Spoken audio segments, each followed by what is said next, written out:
Assalamualaikum warahmatullahi wabarakatuh. Alhamdulillah, wassalatu wassalamu ala rasulillah wa ala alihi wa sahbihi wa mawallah. Ashhadu an la ilaha illallah wahdahu la syarika lah, wa ashhadu anna muhammadan abduhu wa rasuluh la nabiyya ba'dah. Allahumma salli ala Muhammad wa ala ali Muhammad. Amma ba'du, ayyuhal ikhwah rahimani wa rahimakumullah. Melanjutkan pembahasan tentang sifat-sifat ibadur rahman yang Allah sebutkan dalam surat Al-Furqan ayat 64 sampai 77. Telah kita sebutkan dua poin.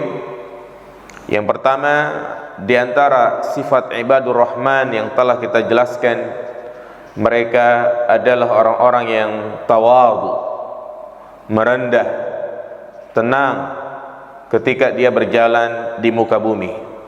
Wa ibadur rahmanil ladzina yamshuna 'alal ardi hauna. Ibadur rahman, mereka yang berjalan di muka bumi ini dalam keadaan tenang. Yang kedua, mereka yang menjaga salat, terutama salat qiyamul lail, mencakup salat tahajud, tarawih, salat witir. Allah mengatakan walladzina yabituna lirabbihim sujjadan wa qiyama.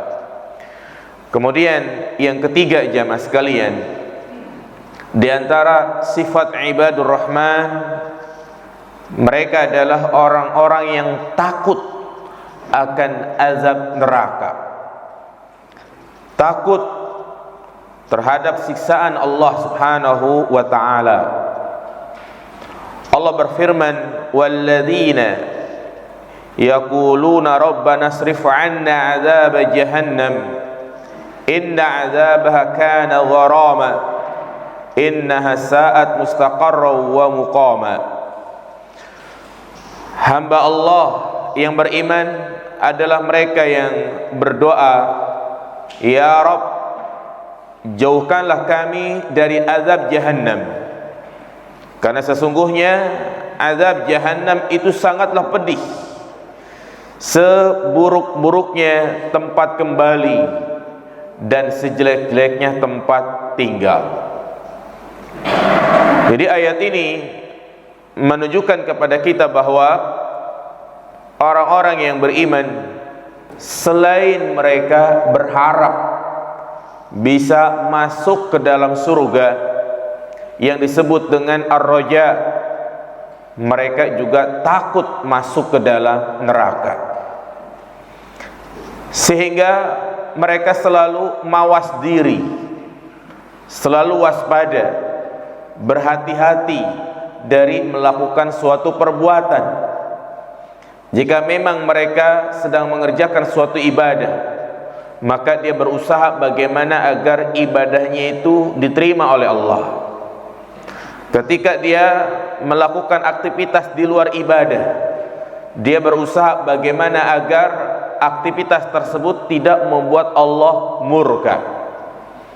Yang mana hal ini juga ditegaskan oleh Allah dalam surat Al-Mu'minun ayat 60. Ketika Allah menjelaskan tentang sifat-sifat orang yang beriman, apa kata Allah? Walladzina yu'tuna ma ataw wa qulubuhum wajilah annahum ila rabbihim raji'un. Orang-orang yang beriman ketika mereka menginfakkan harta yang Allah berikan kepada mereka, wa qulubuhum wajilah, hati mereka takut tidak diterima, karena mereka tahu akan kembali kepada Rabb mereka. Aisyah radhiyallahu taala anha bertanya kepada Rasulullah sallallahu alaihi wasallam, apakah ayat ini berkenaan tentang orang-orang yang berbuat maksiat, mereka yang berzina, yang meminum khamr. Ketika mereka melakukan kemaksiatan, apakah mereka takut kepada Allah? Kata Nabi, la, bukan itu. Ayat ini menjelaskan tentang mereka yang beramal, tentang mereka yang beribadah. Mereka khawatir ibadahnya itu tidak diterima oleh Allah Subhanahu wa taala. Karena konsekuensi ibadah yang tidak diterima bisa jadi menjerumuskan dia ke dalam neraka. Iya. Makanya Imam Hasan Al-Basri mengatakan, al-mu'min jama'a ihsanan wa syaqafah, wal munafiku jama'a isa'atan wa amna. Orang yang beriman, dia selalu mengumpulkan berbuat baik, yakni ketika mereka berbuat baik, tumbuh di dalam hatinya rasa roja dan al-khauf. Berbeda dengan orang-orang munafik yang mana mereka melakukan keburukan tetapi mereka merasa aman. Kenapa kita harus takut dari azab neraka? Kenapa kita harus khawatir masuk ke dalam neraka? Karena ingatlah jamaah sekalian, azab neraka sangatlah pedih. Siksaan neraka amatlah dahsyat, yang mana ketika seorang pertama kali masuk ke dalam neraka, maka itu sanggup melupakan segala bentuk kenikmatan yang pernah dia dapat di dunia. Bayangkan ketika mereka kelaparan, kehausan, apa kata Allah Subhanahu wa taala, wa iyastaghisu yughasu bima'in kalmuhl yashlujuh bisa syarabu wa sa'at murtafaqa. Ketika mereka kehausan membutuhkan air, maka mereka diberi minum, tapi mereka diberi minum bukan air yang dingin, bukan air yang menghilangkan dahaga, tapi air yang mendidih seperti besi yang dilelehkan, yang menghancurkan wajah dan tubuh mereka. Apakah mereka mati? Jawabannya la, tidak. Karena kematian hanya ada di dunia, tidak ada kematian yang kedua, ketika dan seterusnya. Kalau orang sudah meninggal dunia, ketika dia berpindah ke alam barzah, maka saat itulah tidak ada lagi yang namanya kematian. Maka apabila tubuh mereka hancur, wajah mereka rusak, apa kata Allah Subhanahu wa taala, kullama nafidat juluduhum baddalnahum juludan ghairaha liyadzuqul azab. Ketika kulit mereka hancur, daging mereka hangus, Allah kembalikan seperti semula, dan mereka pun disiksa lagi, hancur, dikembalikan lagi, terus seperti itu agar mereka merasakan pedihnya azab Allah Subhanahu wa taala. Dan sepanas-panasnya api di dunia adalah satu bagian dari 70 panasnya neraka. Artinya panas api di dunia sangatlah panas. Ternyata itu hanya baru satu bagian dari panasnya api neraka.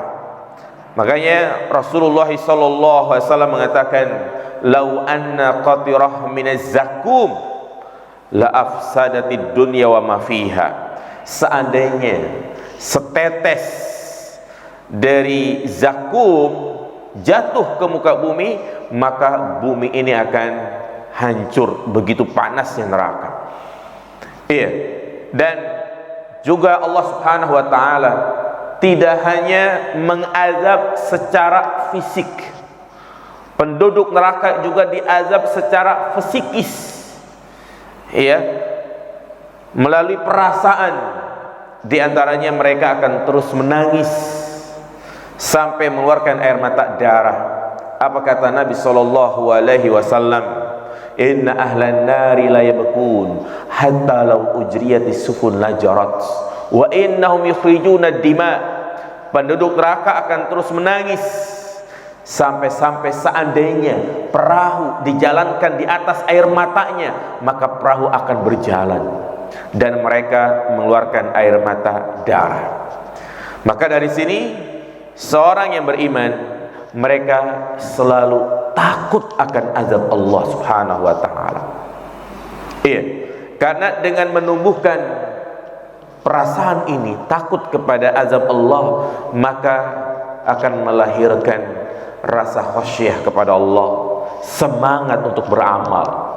Karena dia yakin bahwa setiap tindakan yang dia lakukan akan dimintai pertanggungjawaban oleh Allah Subhanahu wa taala. Dan setiap sesuatu yang dimintai pertanggungjawaban, kalau dia tidak amanah, kalau dia tidak menjalankan sesuai jalan yang benar, maka dia akan masuk ke dalam neraka. Dan sebaliknya, kita disuruh untuk meminta surga. Apa kata Nabi sallallahu alaihi wasallam? Man sa'alallaha al-jannata salasa marrat qalatil jannatu Allahumma adkhilnihi. Barang siapa yang meminta kepada Allah agar bisa masuk dalam surga 3 kali, maka surga mengatakan, ya Allah, masukkanlah dia ke dalam surga. Ini sifat yang keberapa? Yang ketiga. Kemudian sifat yang keempat, Allah mengatakan, walladzina idza anfaqu lam yusrifu wa lam yaqturu wa kana baina dzalika qawama. Orang-orang yang beriman, mereka apabila berinfak tidak berlebih-lebihan dan tidak pelit, tetapi mereka berada di tengah-tengah. Berarti ayat ini menunjukkan kepada kita, di antara sifat ibadur rahman, tengah-tengah dalam membelanjakan harta. Tengah-tengah dalam membelanjakan harta. Tidak pelit dan juga tidak boros. Allah katakan di sini, lam yusrifu, ini yang pertama. Tidak boros. Walam yakturu, yang kedua. Mereka tidak pelit. Kenapa jamaah sekalian kita harus berada di tengah-tengah, seimbang? Karena pada hakikatnya harta yang kita miliki itu adalah titipan dari Allah Subhanahu wa taala. Walaupun harta tersebut adalah milik kita, walaupun harta tersebut kita dapatkan hasil jerih payah kita, maka pada hakikatnya itu semua pemberian dari Allah Subhanahu wa taala. Jangan sampai kita merasa ujub, kekayaan yang kita peroleh, menganggap itu semua hasil jerih payah kita, maka ini tidak ada bedanya dengan siapa? Qarun. Ketika Nabi Musa memintakan zakat darinya, dia mengatakan, harta ini semua dari hasil usahaku sendiri. Dia enggak mau membayar zakat, hingga akhirnya Allah binasakan Qarun. Maka seorang mukmin, dia yakin apapun yang dimiliki itu pemberian Allah Subhanahu wa taala. Kalau memang amanah, sehingga kita tidak memiliki secara mutlak, artinya kita harus mengikuti aturan-aturan yang Allah telah buat.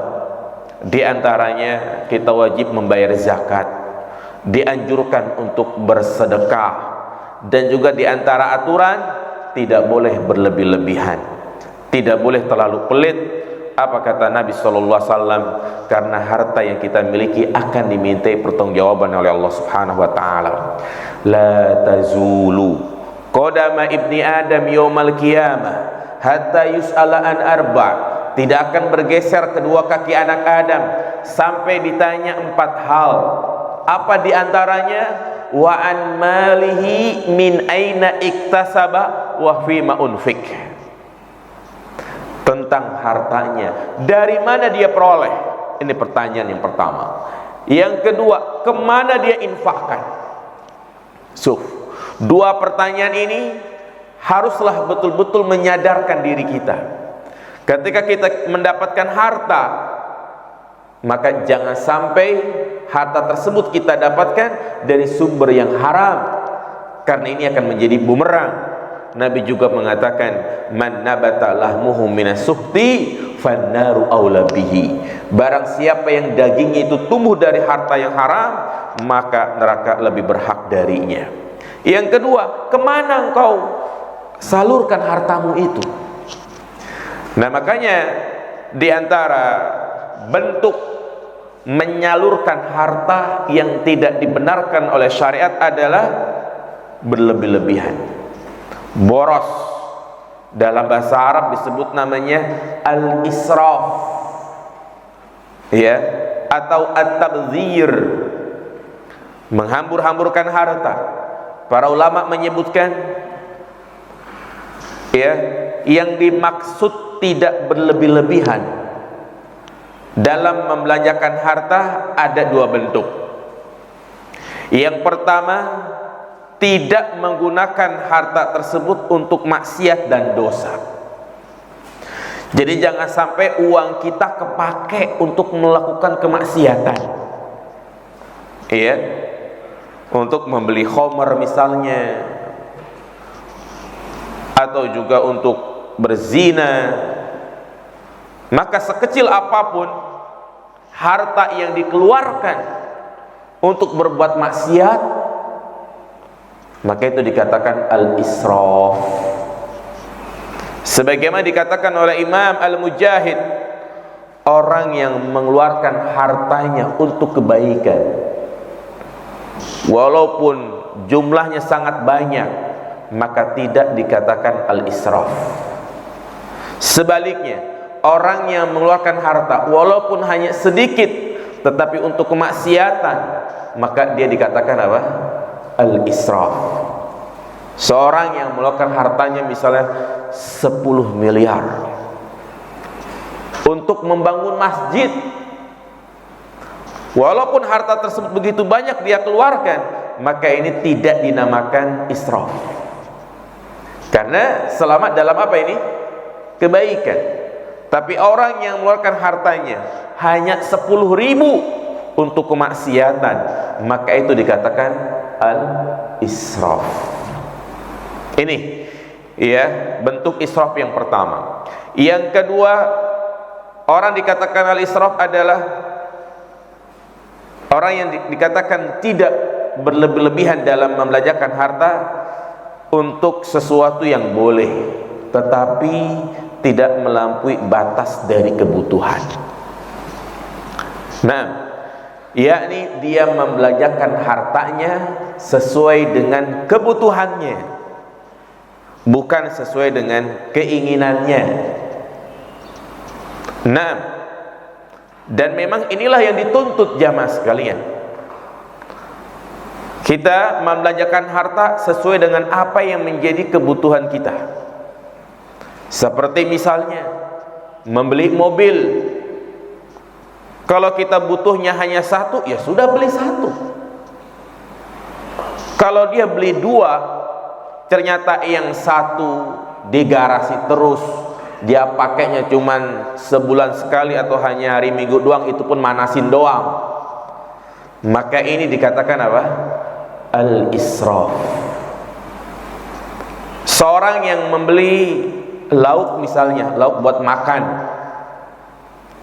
ya biasanya terjadi di bulan suci Ramadan, menjelang maghrib dia ngabuburit, dia cari lauk untuk buka puasa, lihat es campur dibeli, lihat kolak dibeli, lihat bubur sumsum dibeli.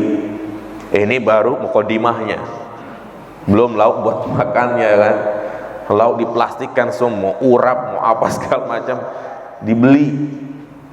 Pas buka hanya minum segelas air putih, kurma, es campur 1 teguk, langsung kenyang. So, sisanya kira-kira dikemanain? Kalau dia sedekahkan, bagus. Tetapi kalau ujung-ujungnya, nanti aja buat pulang terawih. Habis pulang terawih, ternyata di masjid dapat gorengan. Sampai di rumah kenyang, akhirnya buat sahur. Sampai sahur basi jamaah sekalian. Ini dikatakan apa? Al-israf. Iya, makanya Allah katakan kulu washrabu wala apa? Makan dan minumlah wala tusrifu, janganlah kalian berlebih-lebihan. Jadi makan secara wajar. Nah, demikian pula dalam membelanjakan harta jamaah sekalian. Makanya prinsip ekonomi dalam membelanjakan harta adalah belanjakanlah hartamu sesuai kebutuhan, bukan sesuai apa? Keinginan. Cerdas. Ya, kalau kita ngikutin keinginan, gak akan selesai jemaah. Sekarang kalau kita ngikutin perkembangan mobil, ya kan, nggak ada habisnya. Sudah punya mobil bagus, KM-nya masih sedikit, ini pengen ganti yang baru. Keluar merek baru, beli lagi. HP pun demikian, kalau kita ngikutin misalnya HP merek Samsung itu, sekarang udah S berapa? Nggak ada habisnya jamaah sekalian. Iya, maka ini termasuk tindakan al-israf, berlebih-lebihan. Jangan kita mengikuti keinginan nggak ada habisnya. Walaupun kita misalnya punya hobi, perhatikan zamannya. Kita punya hobi misalnya gonta-ganti spare part mobil, gonta-ganti spare part motor. Usahakan spare part yang kita ganti itu jangan sampai nganggur di gudang. Iya, kebanyakan kita misalnya ganti rem. Rem yang masih bagus ditaruh di gudang. Ganti misalnya pelek mobil, pelek motor, pelek bawahnya itu disimpan di gudang. Nah, ini bagian daripada israf. Itu semua akan dimintai pertanggungjawaban oleh Allah Subhanahu wa taala. Ini sama saja menyia-nyiakan harta. Kalau memang kita mengganti barang misalnya, maka jadikan barang yang kita ganti itu bermanfaat juga. Pakaian juga demikian. Kalau memang kita nggak kepake, jangan numpuk tuh di lemari. Ya, lemari nggak muat, akhirnya beri lagi lemari yang baru. Padahal yang bermasalah adalah apa? Bajunya, pakaiannya. Sekarang kita pakai pakaian berapa sih gitu kan? Nggak terlalu banyak ya mas sekalian. Nah, ini kita berusaha untuk hidup ya mengamalkan ayat ini, tidak berlebih-lebihan. Ya, sekali lagi mengikuti keinginan itu tidak akan ada habisnya. Kemudian yang kedua kata Allah, walam yakturu, mereka tidak pelit. Hemat sih hemat, tapi jangan pelit. Ini ngasih belanja istri setiap hari dikasih 20.000, anak 5, cukup nggak jamaah sekalian? Enggak cukup, apalagi kita hidup di Tangerang kota, Banjar lagi.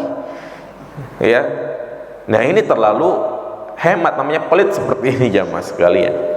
Ya, punya cita-cita, misalnya pengen punya rumah, pengen punya mobil, terlalu hemat, setiap hari makannya Indomie terus.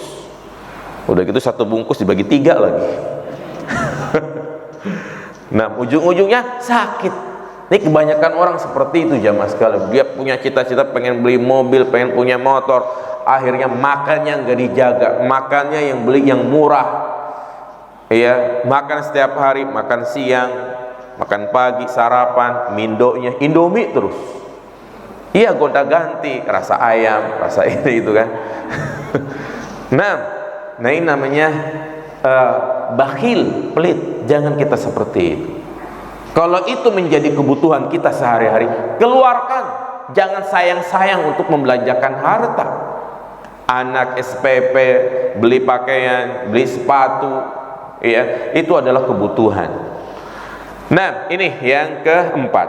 Kemudian sifat ibadur rahman yang kelima adalah mereka yang menjauhi dosa-dosa besar. Allah Subhanahu wa taala berfirman, "Walladzina la yad'una ma'allahi ilahan akhar wa la yaqtuluna nafsal lati harramallahu illa bil haqq wa la yaznun." Orang-orang yang beriman mereka tidak berdoa bersama Allah Tuhan-Tuhan yang lain. Artinya mereka tidak meminta, tidak berdoa kecuali kepada Allah Subhanahu wa taala. Yang kedua, mereka tidak membunuh jiwa yang Allah haramkan kecuali dengan alasan yang dibenarkan. Dan yang ketiga, wala yaznun, mereka tidak berzina. Jadi ini sifat yang kelima, mereka yang menjauhi dosa-dosa besar. Dan Allah Subhanahu wa taala secara khusus menyebutkan dalam ayat ini 3 dosa besar yang sangat berbahaya. Yang pertama adalah syirik, menyekutukan Allah Subhanahu wa taala, menduakan Allah Subhanahu wa taala, beribadah kepada selain Allah. Ini merupakan dosa yang sangat berbahaya. Syirik adalah dosa yang paling besar. Tidak ada dosa besar di muka bumi ini kecuali kesyirikan. Dia adalah dosa yang apabila pelakunya meninggal dalam keadaan belum bertaubat, maka dosa tersebut tidak akan diampuni.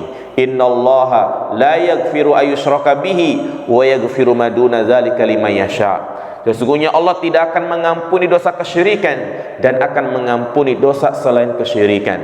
Bahkan di antara bahaya syirik, jamaah sekalian, syirik bisa menggugurkan semua amal ibadah. Semua amal ibadah, bukan hanya 1-2 ibadah, tapi semuanya.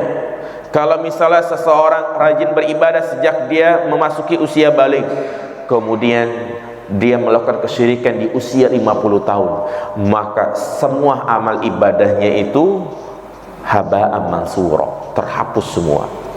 Dan Allah Subhanahu wa taala menyebutkan dalam ayat ini satu di antara bentuk kesyirikan, yakni berdoa kepada selain Allah,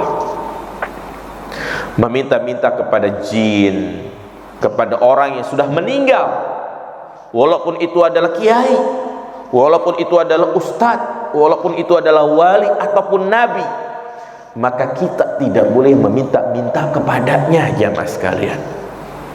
Makanya Allah Subhanahu wa taala menyebutkan di dalam surat Al-Ahqaf ayat 5, wa man adallu mimman yad'u min dunillah man la yastajibu lahu ila yaumil qiyamah wa hum an du'aihim ghafilun wa idza husyiran nasu kanu lahum a'da'a wa kanu bi'ibadatihim kafirin. Siapakah manusia yang paling tersesat? Manusia yang paling tersesat adalah orang yang meminta kepada makhluk, yang mana makhluk tersebut tidak mampu untuk mengabulkan doanya sampai hari kiamat, dan makhluk tersebut lalai dari doanya itu. Seperti misalnya mendatangi kuburan wali, walaupun itu adalah wali, mendatangi kuburan Rasulullah SAW, walaupun itu adalah kuburan Nabi. Wahai Rasulullah, panjangkanlah umurku. Wahai wali fulan, panjangkanlah umurku, segerakanlah jodohku, sembuhkanlah penyakitku. Semua ini yang mampu hanyalah siapa? Allah Subhanahu wa taala. Manusia enggak mampu. Iya. Bagaimana mungkin orang yang meminta kepada penghuni kubur dikatakan tidak tersesat? Karena mayit sendiri yang ada di dalam kubur itu butuh sama kita, membutuhkan kita, jamaah sekalian. Dia tidak bisa berbuat apa-apa, tidak bisa mendengar. Buktinya kalau dia membutuhkan kita sejak dia meninggal, siapa yang ngurusin jenazahnya? Orang yang masih hidup, ya kan? Yang mandiin siapa? Kita. Yang ngapain? Kita. Yang nyolatin? Kita. Yang nganterin ke kuburan? Kita. Kalau misalnya dia mampu, ngapain dia dimandiin? Mungkin mandi sendiri, pakai kain kapan sendiri, ke kuburan sendiri. Nah ini makanya orang yang paling tersesat, kata Allah Subhanahu wa ta'ala. Kemudian dosa yang kedua adalah membunuh. Wala yaqtuluna nafsal lati harramallahu illa bil haqq. Dan orang yang beriman mereka tidak membunuh. Allah membunuh. Sampai-sampai Nabi mengatakan, la zawalu dunya ahwanu indallah min qatli mu'minin bighairi haqqin. Hancurnya dunia, hilangnya dunia itu masih lebih ringan di sisi Allah daripada terbunuhnya seorang mukmin tanpa ada alasan yang dibenarkan. Iya. Maka jangan sampai ya menumpahkan darah seorang muslim, karena ini adalah dosa yang memiliki akibat yang sangat besar, menyebabkan pelakunya dikisos, yakni dibunuh lagi. Makanya Allah Subhanahu wa taala mengecam tindakan tersebut, wa may yaqtul mu'minan muta'ammidan fajazaohu jahannam khalidan fiha. Barang siapa yang membunuh seorang mukmin sengaja, maka balasannya adalah neraka Jahannam. Dan nanti pada hari kiamat, Rasulullah SAW menyebutkan bahwa orang yang dibunuh akan membawa kepala orang yang membunuh, bersimbah darah kepalanya itu. Dan orang yang membunuh ini mengadu kepada Allah seraya mengatakan, Rabbi sal hadza lima qatalani. Wahai Rabbku, tanyakan kepada orang ini yang dia bawa tuh kepalanya tuh, kenapa dia membunuh saya? Kenapa dia membunuh saya? Sehingga walaupun dia rajin ibadah, semua itu akan hancur karena sebab dia membunuh. Dan yang ketiga kata Allah, wala yaznun, mereka yang tidak berzina. Jelas zina adalah haram, maka merupakan bentuk kekufuran siapa saja yang menghalalkan zina. Allah secara tegas mengatakan, wala taqrabuz zina, janganlah kalian mendekati zina. Allah ungkapkan dengan kalimat jangan dekati. Iya, ini kalimat yang lebih mengena. Jangan sampai kita salah paham. Ada yang memahami ini mah yang gak boleh deketin zina, zinanya mah boleh. Dari mana pemahaman seperti ini? Justru Allah ungkapkan dengan kalimat janganlah engkau dekati zina, menunjukkan bahwasanya yang Allah haramkan bukan hanya zina saja, tetapi Allah juga haramkan pendahulu-pendahulunya. Karena biasanya orang melakukan perzinahan melalui tahapan-tahapan. Apa kata seorang penyair mengatakan, nazratun, ini tahapan-tahapan zina, nazratun wabtisamatun fasalamun fakalamun famau'idun faliqaun. Ada berapa ini? Ada 6. Yang pertama nazratun, pandangan. Makanya kita disuruh untuk menundukkan pandangan ketika bertemu dengan wanita yang cantik, jangan dipelototin, ya. Jadi tundukkan pandangan. Makanya yang pertama adalah pandangan. Ketika dia saling memandang, wabtisamatun, saling senyum, nyetrum sudah. Kalau sudah saling senyum, ya, maka yang ketiga adalah fasalamu. Mungkin dia berusaha untuk mencari tahu.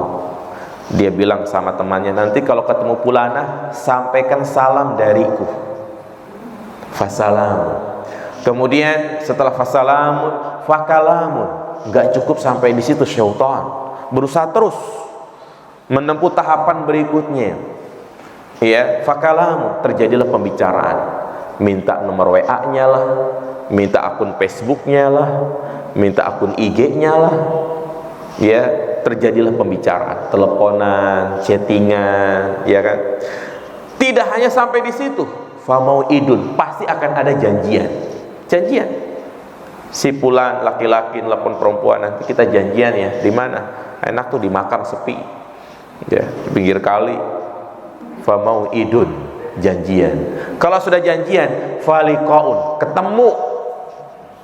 Kalau sudah ketemu, apa kata Nabi SAW? Yang ketiga adalah siapa? Syaitan. Mulai pegang-pegangan tangan, terjerumuslah ke dalam perzinahan. Baik, kemudian yang keberapa?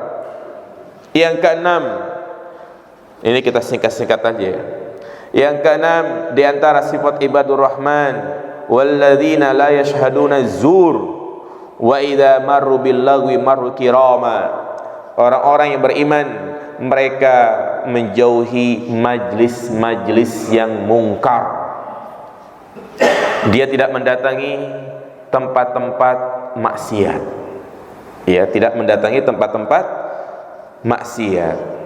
Ya, kalau dia sudah ketahui itu ada tempat kemaksiatan, tempat dugem, ya, banyak lantunan musik, banyak orang berzina di situ, ya, maka lebih baik dia tidak menghadirinya. Demikian pula termasuk dalam ayat ini adalah dia nonton acara-acara televisi yang di situ ada adegan pacaran, wanita-wanita yang mengumbar auratnya, maka ya berarti dia sama saja ridho dengan kemaksiatan yang ada di hadapannya.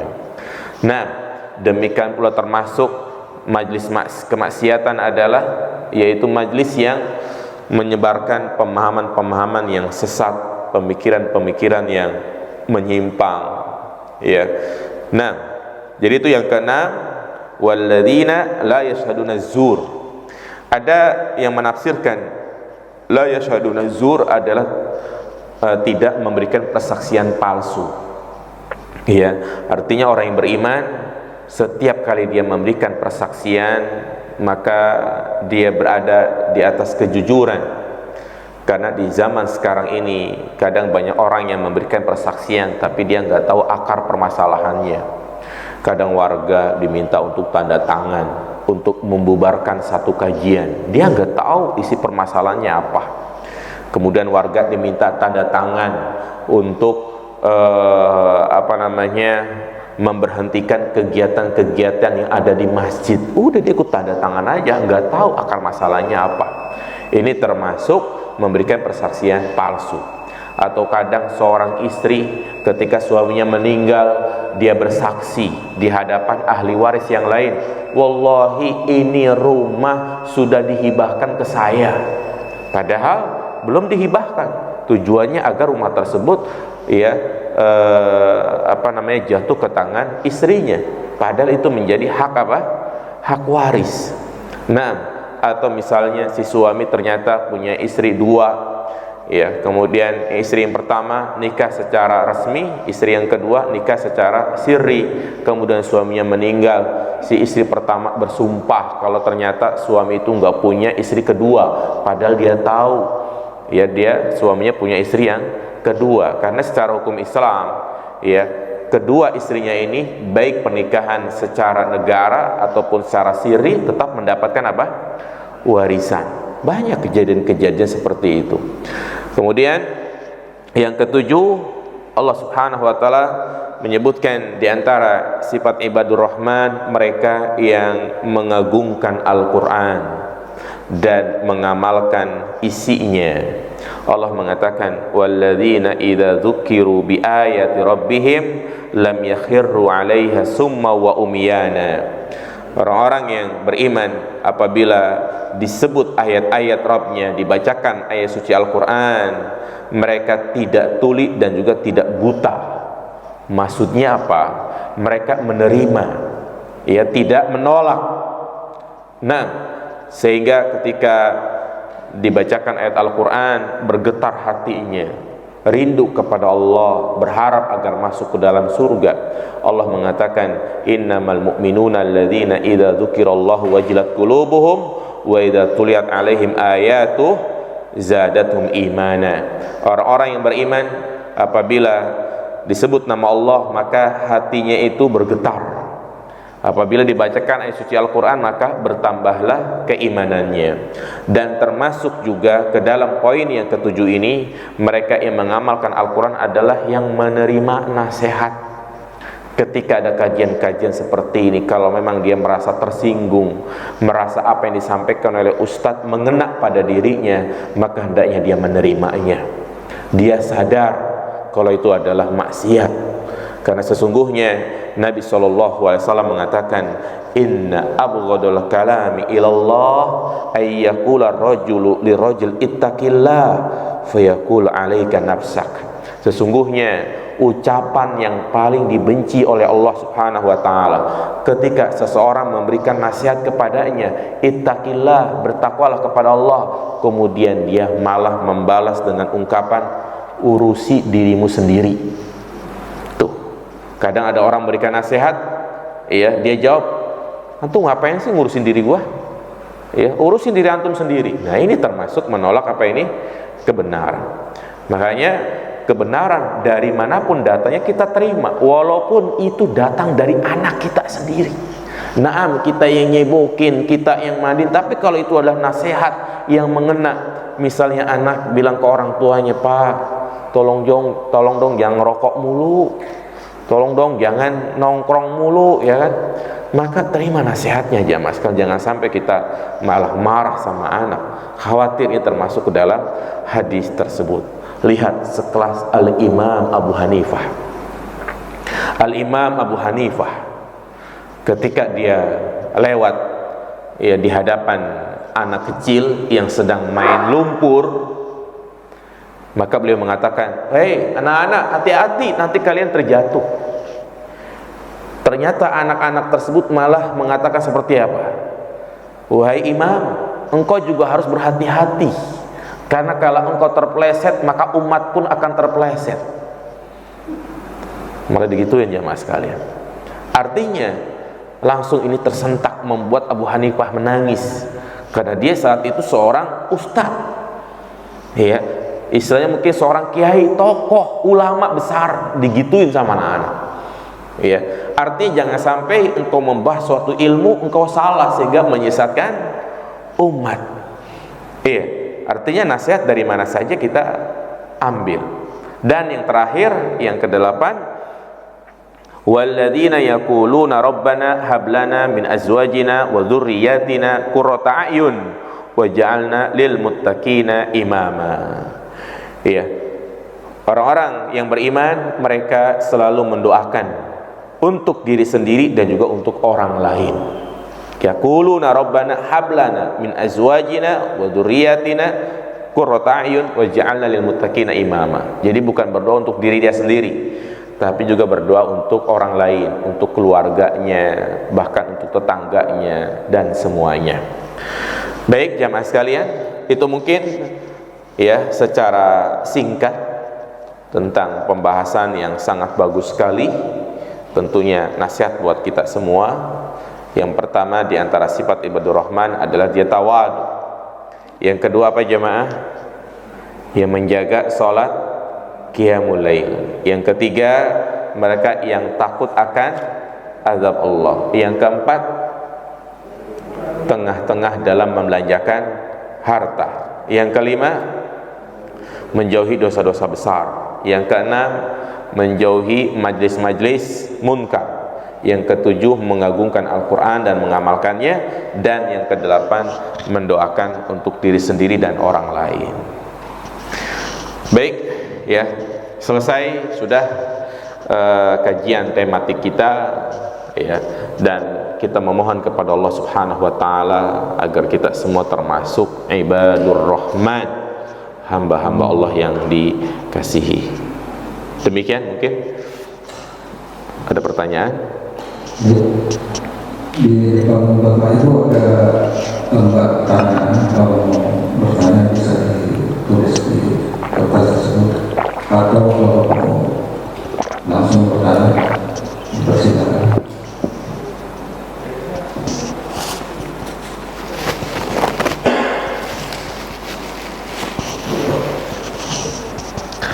Nah,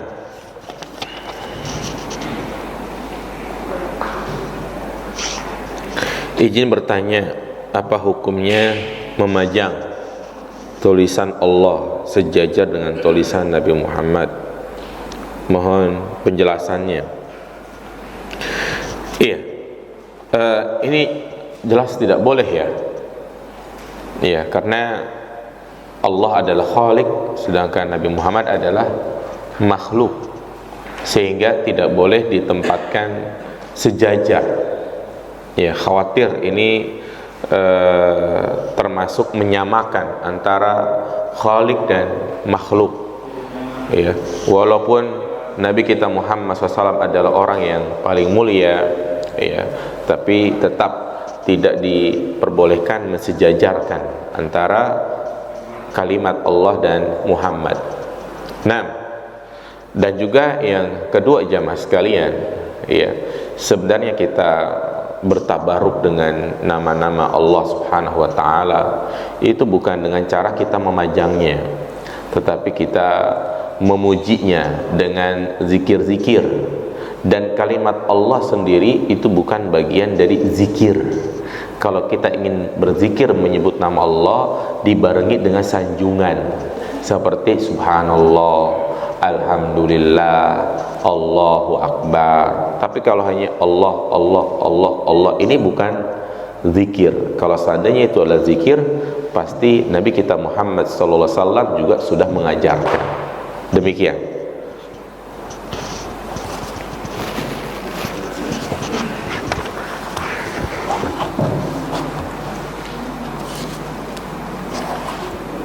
Ya.